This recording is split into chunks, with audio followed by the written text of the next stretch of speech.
Hello, everyone. Welcome to our 8th episode of WWD What Went Down. We're going to be talking about how the Steelers and Raiders game affected everything. The game took place in Vegas.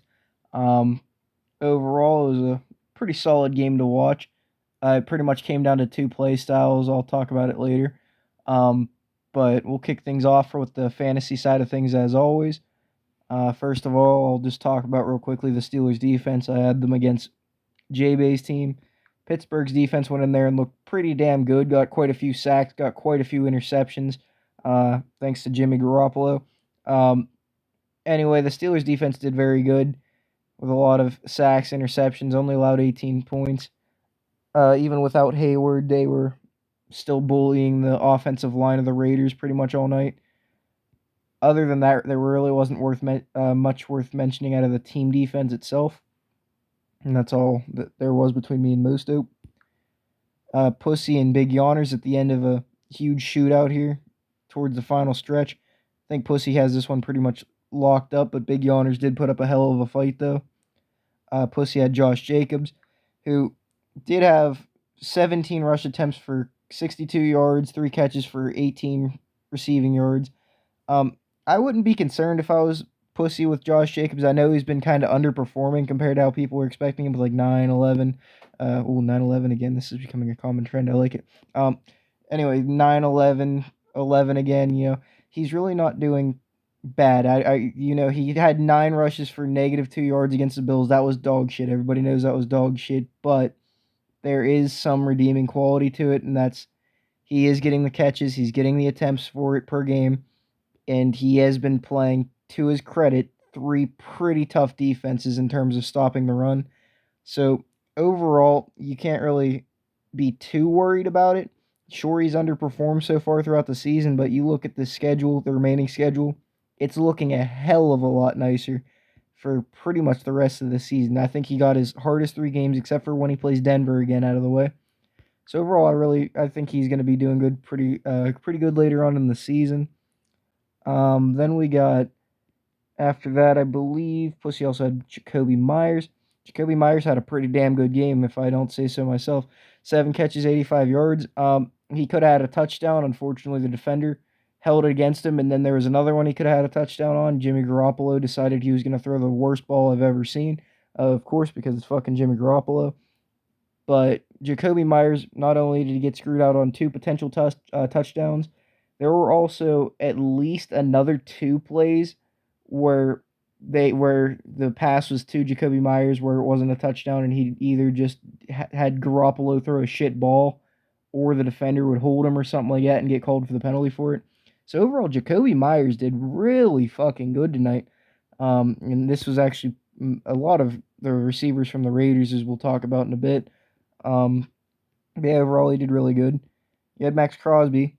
Now, for as much as people want to dislike or like Kenny Pickett, depending on your opinion, whatever, there is one thing I have to give him some good credit for, and that is that his pocket awareness is actually very good. So Crosby was held to pretty much just 1 sack on the night, which isn't bad. That's a solid performance. For Max Crosby, it's a little bit of a letdown. He usually does better than that, but overall, Pickett's pocket presence was very good tonight. Um, but overall, it's a solid performance from Crosby. It's what you would have wanted, maybe a bit higher, but overall, I think he'll keep doing good as the season goes on. It's hard to say anything bad about Max Crosby. And then you had Cole Holcomb. He put up another solid game, 5 tackle solo, a pass deflection, and then he had a tackle for loss. I would hope to see more tackles if I were you with Cole Holcomb at least. Yeah, he had the pass deflection and he had the tackle for loss, which made his stats seem a bit better, close to the area he was projected, but overall, you still do want to see more tackles around the board, and whether it's assists, tackle solos from a linebacker. This is kind of okay, but overall, yeah, you would hope to see a little bit more, but it's still a solid performance, I guess. Um, and then I believe, yeah, we're gonna head up to Big Yawner's team now. Big Yawners played Jimmy Garoppolo, who we'll talk about it more in depth later. Had a Jameis Winston type game where he threw for a shit ton of yards, had a shit ton of attempts, threw for 2 touchdowns, 3 interceptions. For a fantasy point of view, yeah, it's a pretty solid game, pretty good to plug in as your backup. You probably, like I said before at the beginning of the season when I ranked Big Yawners number 1 in the QB game, overall, yeah, he sucks, but he has so much talent around him. He's probably going to pop off 25 fantasy points out of his ass on a week to week basis. Um, then what else did Big Yawners have? I believe Big Yawners had Minka Fitzpatrick. Yes, they did. Minka Fitzpatrick is looking like that elite Minka Fitzpatrick that was one of the top fantasy options over the past few years again, on like the first week. Um, yeah, he did exactly what you would want him to do. 7 tackle solo, 4 tackle assists. That's 11 total tackle solo. Overall, that is exactly what you'd want. And this isn't even counting his upside he could ever have from like interceptions, stuff like that. So overall, Minka's looking very good for Big Yawners. This is something to look excited for in the upcoming weeks. Trying to think, was there anything else before I switch on? No, I do not believe so. Next up, we got Rick Tatership and Scrambled and Wiggle Waggled, who I actually don't think either of these players had anybody. Let me double check. Yeah, no, neither of these guys had anybody, my bad. But either way, Rick Tatership seems to have taken away with that one. Then we had Milf and Toxic Zenpai. Let's see here. What did everybody have? I know Toxic had some players. Toxic had Najee Harris. Well, we'll kick off with Devontae Adams, actually. Devontae Adams went out there and cooked up like he was fucking Gordon Ramsay on the Steelers defense. He was bullying everybody. He was looking like Keenan Allen did for Pussy's team earlier, where he had 13 catches, 172 yards, 2 touchdowns. He did it in the red zone. He did it from the fucking 10-yard line. He did it everywhere. He did it in the bathroom. You name it. Devontae Adams was just cooking up tonight. He was having one of those elite wide receiver games that you'll see occasionally. And this is probably because, and it is worth mentioning, where I think he will have a lot of performances like this.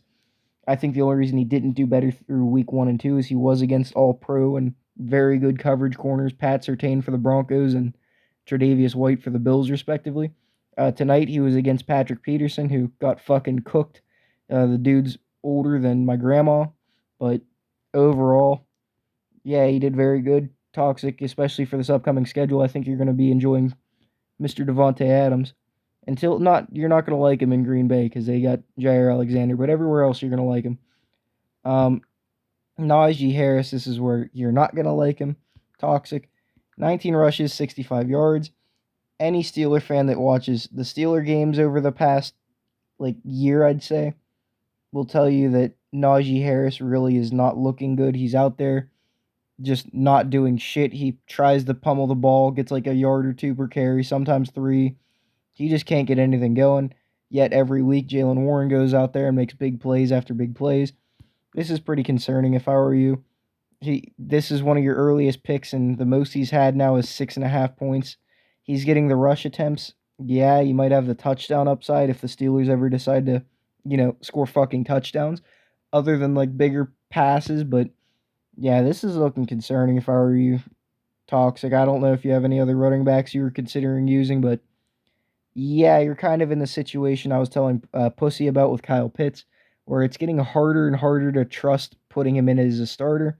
I'm not saying to cut him by any means, but you might want to consider trying to trade him or trying to get another running back in his place until he does something that you think you like. But yeah, it ain't looking good. And then I believe that was it in terms of the bench too. Yes, it was. And overall, we will move on to Karen's husband and Mr. Steeler Girl, who are having a shit fest. Neither of these teams are doing good. They both are like, you can have it. No, you can have it. I don't want to win. No. I insist. You take the win. But yeah, both these teams are just playing like shit tonight.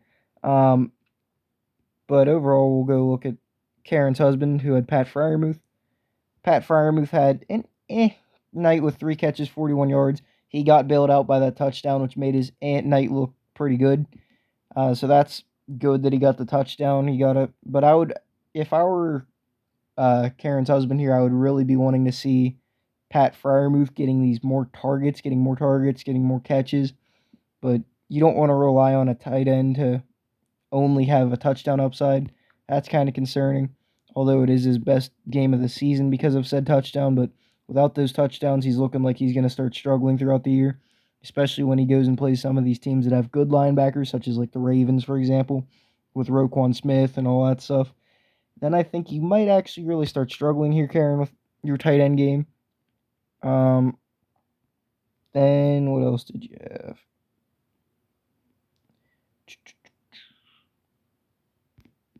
We'll just move on to Mr. Steeler Girl. I don't think Karen had anybody else. Mr. Steeler Girl had, let's see here. Who did he actually start is the question. Mr. Steeler Girl had TJ Watt, who is yet to have a bad week for him. Another 2-sack week, which, power to you. If it keeps working, it keeps working. I'm not cheering against it because it definitely does have the upside to warrant you starting him. He's probably like one of the 2 exceptions, I would say. Obviously, the tackle upside is not there, which is a little concerning, but if Watt decides to keep having one of the best seasons out of any player of all time, I'm not going to stop you from starting him. That it overall is working pretty well so far. He's getting the sacks. He's bullying everybody he goes against. And that's pretty much all there is to it. And then you also had Daniel Carlson. Here's where I'm starting to not like things, though. Kind of same with Toxic, where there's a player I'm starting to not like. He's had 5 points, 8 points, 4 points. I think he's kicked like a total of 3 field goals throughout the year. That's just not looking great. There is some upside in the sense of he's playing easier defenses throughout these upcoming games, but yeah, only 5 points, 8 points, 4 points. You're really not looking great. He hasn't shown any of that upside yet. So it's starting to get a little iffy where he's not making many field goals, but yeah, you can hold him as long as you want. Maybe he starts picking things up against these weaker defenses. We'll just have to wait and see. I wouldn't drop him yet. It's just kind of worth mentioning. And then we'll move on. Oh, wait. I just realized Mr. Steeler Girl actually has Kenny Pickett. Mr. Steeler Girl has Kenny Pickett. I almost forgot about it. Now, Kenny Pickett, on the opposite hand of Jimmy Garoppolo playing a Jameis Winston type game, played a safe game, meaning he did what he was supposed to do and all that fun stuff. He did okay, threw 2 touchdowns. He didn't throw any picks. I think he only miscompleted, 6, 8 passes, somewhere around there. And he had, I think he was like 18 for 26 or something like that. Overall, he had a solid game, went in there and actually did what you would hope Kenny Pickett would do, at least for a backup. That's a solid performance. Let's hope he can keep that going for you. Whenever Deontay Johnson comes back, obviously that'll be a good sign. So if he's able to keep up this consistency without Johnson, that'll be really good as the season goes on. Overall, that's about it. And then we'll move on to Booty Basher and PMC Wagner. Now, Booty Basher had George Pickens, who had 4 catches for 75 yards, which the yards are great. The catches, not so great. He did not get many targets. Well, he got 6 targets, but he only had 4 catches. But overall, you'd want more catches out of George Pickens. Kenny Pickett's pretty much taking this ball and sending it everywhere. I think Freiermuth had 4 targets. I believe Pickens had 4 catches. I believe Allen Robinson had 4. I think Calvin Austin had 4. This fucking ball is going all over the place, and that's not too ideal for fantasy if you're using skill positions. I did recommend George Pickens as a start in the video for the lineups video, or for the start bench recommendation video, but it is starting to be a little concerning with Pickett not really finding a true number 1 guy. And his most catches he's had in a game so far is 5. And that was whenever they were in garbage time to the 49ers. So that's a little bit concerning. I'm not too excited about Pickens moving forward, to say the least. Let's see here. You also had Divine Diablo, who had a disappointing game compared to his first few games, but he pretty much lived up to his projections almost. He had 4 tackle solo, 4 tackle assists. So that's 12 points that could have easily been turned into 16 if those tackle solos or if those tackle assists were made into tackle solos. So I'm not really too concerned here. I think he'll continue to be a pretty consistent to good linebacker you have throughout the season. He did pretty good overall. So no concern there. He did his part, but you probably would have hoped for a bit more. But like I said, it's not really a concern. Sometimes things like that just happen. You had Jaylen Warren, who I would start to look a little excited about, especially in this league where running backs, as Pussy pointed out in the chat earlier, are becoming increasingly more valuable and harder to get. They're kind of like Eskimo pussy at this point. But anyway, yeah, he's starting to get a bit more touches throughout the games overall. You see it there. He had 3, then 6, then 8 rushing attempts. Um, his targets were a little bit down. I don't know why they're using his receiving game less. It doesn't make any sense to me because obviously he's able to outproduce Harris in the receiving game, but they're just not using him like the proper receiving back that they should. But overall, I do think as the season goes on, he's going to keep eating away at Najee Harris's workload and more and more. If Matt Canada, the Steelers' offensive coordinator, can pull his head out of his ass, yeah, I can see them using Warren a lot more than Harris. And you can ask Mr. Steeler Girl the same thing. He's a big Steeler fan. He doesn't like Najee Harris either, but, well, at least compared to Jalen Warren. But we'll have to see. There's kind of like a diverse, what do you call it, audience on who to cheer for Warren versus Harris. I'm more Team Warren just because watching Harris go out there and get like 2 yards per game isn't helping their offense overall. Well, Warren actually does. Then PMC Wagner had the guys known as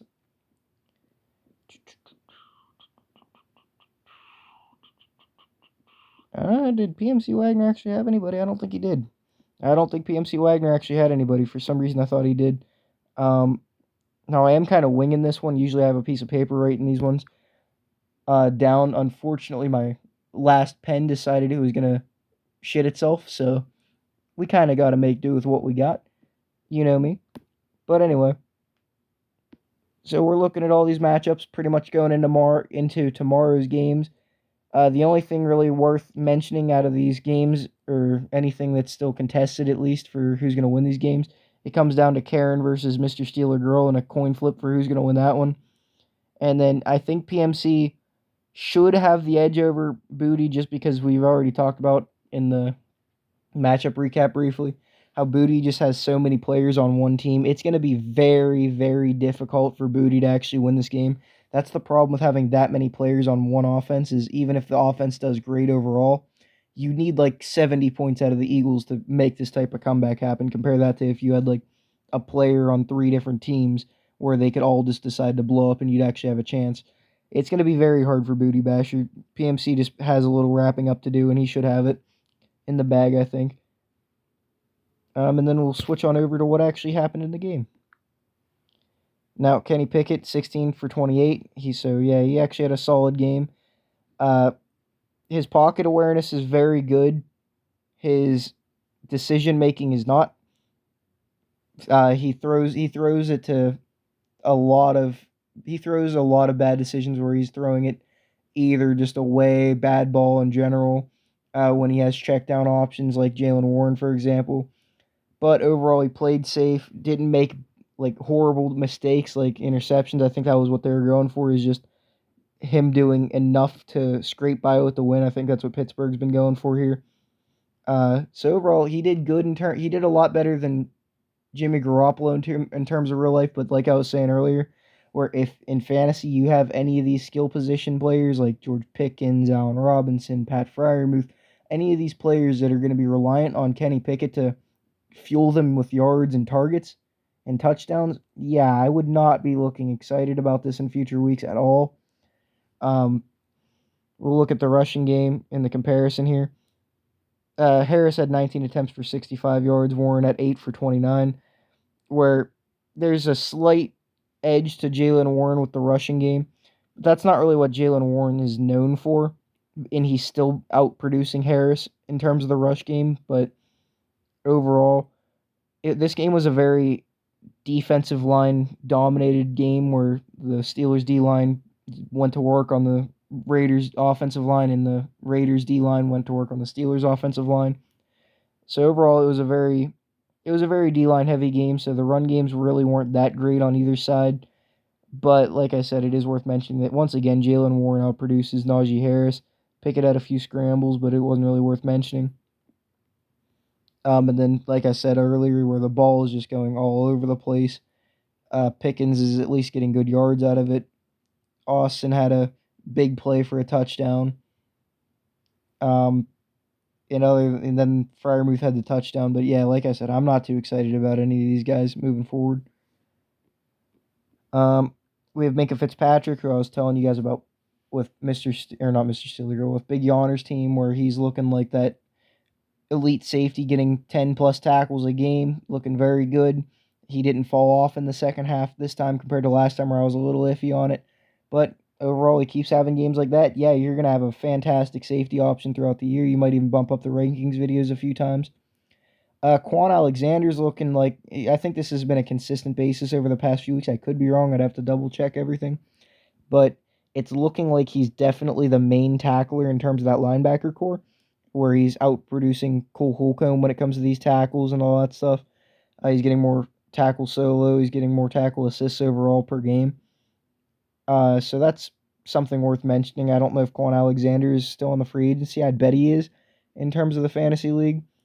But overall, Cole Holcomb isn't bad. But the main tackler is probably going to be Minka for the upcoming weeks overall. But in terms of the linebackers, it's definitely looking more Quan Alexander favored. Levi Wallace had 2 interceptions. Patrick Peterson had 1. The Patrick Peterson interception wasn't because he did anything crazy. It was because Garoppolo sucks. Levi Wallace actually did pretty good, though. He was having a good game. I think there was only one play where Levi Wallace kind of fucked up, and it was whenever he was on the goal line against Devontae Adams. He tried to press him and just kind of fucked it up. But overall, it's Devontae Adams. You can't really blame him on that. Then TJ Watt had the 2 sacks. Absolutely great play by TJ Watt, yet again, like usual. Joey Porter, if you're a Steeler fan, look excited for him. He straight up locked. Think he was against Hunter Renfrow throughout the game, at least from what I was noticing. He was on Renfrow. He went against Devontae Adams at the start, but he didn't stay on him for long. Um, Overall, he did very good. On the few plays he was against Adams, I don't think Adams caught anything on him. I could be wrong. But Porter was looking very good. I think he strapped up Hunter Renfrow completely. And then he went up against Adams a handful of times, but I don't really think Adams did much on him. I could be wrong. We'll have to look over some film, and I'll keep you guys updated on that if you're interested. But overall, for a rookie, yeah, you can look excited for that if you're a Steeler fan. And then Marcus Golden went in there, had a sack. And then Kay Benton had a sack. I don't even know who Benton is, to be honest, but overall, it's not really too much worth mentioning. It's probably just like a more one-hit wonder type thing. Marcus Golden actually had a sack in the last game as well. I think he might have had one in week 1. So maybe Marcus Golden worth mentioning, not so much the Benton guy. Let's see here, and then Boswell went in there and had 3 good field goals. He had a very good night of kicking. If he's still available on the free agency market, he did very good. He's been doing very good for the past few games as well. Presley Harvin went in there, had a very good punting game, averaging 53.8 yards per punt. Presley Harvin did pretty good, except for one punt where he kind of skyballed it, which is not what you want to do, or where he failed to skyball it, which is not what you want to do because you need to give your return guys time to get down there to make the stop, your gunners and all that, if you don't know football. But overall, he had a very good punting game. Let's move on to the Raiders. And here's where, compared to Pickett, yeah, you can say Garoppolo had the worst game overall in terms of just the quarterbacks. But if you're if you own any of the receivers, he's throwing this ball to, whether it's Devontae Adams, Jacoby Myers, whether it's Josh Jacobs, whether it's, well, not so much Hunter Renfrow because he got fucking locked up, but everybody else, yeah, I would look more excited for that because he's throwing the ball all over the place. He's giving people 13, 7 targets, you know what I mean? Overall, he's at least moving the ball. He's at least getting yards, getting touchdowns. Pickett got the touchdown, sure, but he's getting the yards. He's getting the attempts, which is exactly what you want to see other than the picks. But it was a bad game, but at least the playmakers are getting to play from a fantasy perspective. Jacobs went in there, and again, it was a D-line dominated game, so he went in there 17 for 62, kind of just like Najee Harris did. Garoppolo had a few scrambles, but that's not really anything. Adams cooked up. Myers cooked up. I think Myers would have been pretty much with the same pace as Adams if he didn't get screwed over tonight overall. Jacobs had a few catches for averaging 6 yards per catch, whatever you want to call it. So yeah, he did pretty good. And then Hunter Renfrow just got locked up. Nothing really worth mentioning outside of that. Um, Ironically enough, playing against the Steelers, the Raiders' biggest tackler tonight was Robert Spillane. So yeah, he's a former Steeler. For those of you who don't know, he decided to have a glass of wake the fuck up against his former team with 6 tackles solo and an assist. Make no mistake about it, it wasn't because he did good. It was because Josh Jacobs kind of kept catching balls in the middle, so he got a few tackles there, and then the rest of it was kind of just uh, chunk tackles. Um, Marcus Peters was out there getting bullied left and right. He's another one that's not looking nearly as good as he used to. He straight up dropped a free pick. I forgot about that too. Whenever I'm talking about these games, there's like occasional plays that I'll just forget happen until we start talking about players. Pickett literally threw a ball pretty much right to Marcus Peters' chest, and Peters just did not catch it. So that was kind of funny. But other than that, his tackles came from him getting cooked up all night. Divine Diablo had 7 total tackles. He did pretty good. You'd hope for a bit more of a night. I will warn you, Booty Basher, whenever there's usually a stat difference, as you noticed with Yahoo. Divine Diablo here, it says 4 tackles, 3 assists, and Yahoo, it says 4 and 4. You'll probably end up losing a point thanks to the stat adjustment, just as a heads up. That usually happens whenever there's a difference or an error. Um, Nate Hobbs has been making a lot of tackles, not because he's necessarily getting cooked up. He's just kind of all over the field being a good slot corner. Um, but yeah, overall he's doing pretty good. Crosby had his sack. Um, Bilal Nichols was actually doing pretty good snuffing the run out. It wasn't so much as Crosby doing all that. Bilal Nichols was a very good defensive tackle for the Raiders tonight. Um, what else was there really worth mentioning on the defense? I don't really think there was much. Um, Punt returns, Carter for the Raiders had quite a few good ones. Carlson concerning, and then some good punts from AJ Cole. But other than that, there wasn't really too much worth mentioning out of this game. It was a mostly D-line bullying offensive game, which means there isn't much going on except for a few big plays where the offensive line is able to actually do their job for 3 seconds. But Adams cooked up. The Raiders receivers cooked up overall. And that's pretty much the biggest summary of this game. The game was probably a lot more in the favor of the Steelers than the scoreboard said, though. The Raiders were getting some questionable calls in their favor, to say the least. Like there was one where Minkah Fitzpatrick would have had a sack. I forgot to mention that too. Minkah Fitzpatrick would have had a sack on Kenny Pickett, but it got called back because of a helmet to helmet collision, which was bullshit. So Minkah basically scraped his helmet off of uh Jimmy Garoppolo's shoulder pad, and it basically scraped off and hit the helmet of Jimmy Garoppolo, which was really stupid. It got called for a penalty, which led to the Raiders going down there and scoring more points. But overall, other than that, yeah, that was another sack Minka could have had. I thought that was worth mentioning.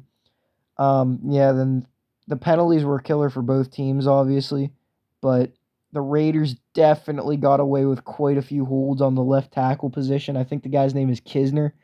I don't know his first name, maybe Logan. That sounds about right. Logan Kisner, maybe. He was holding all night. I think it was against Alex Highsmith, so that's probably why you're not seeing Highsmith being there doing much tonight. Yeah, the Raiders were getting away with a lot of shit, to say the least. And hell, I hate the Steelers, and I always say the Steelers get away with ref ball, but in terms of ref ball, yeah, the refs hated the fucking Steelers tonight for some reason. Um, Other than that, I think that's about it, folks. I'll see you for WWD tomorrow. I hope you guys enjoyed. Tomorrow will be another doubleheader. I think it's going to be between the Rams and the Bengals and between the um, Buccaneers and the Eagles. I really hope you guys enjoyed this one. We'll get into it tomorrow, and I'll see you then.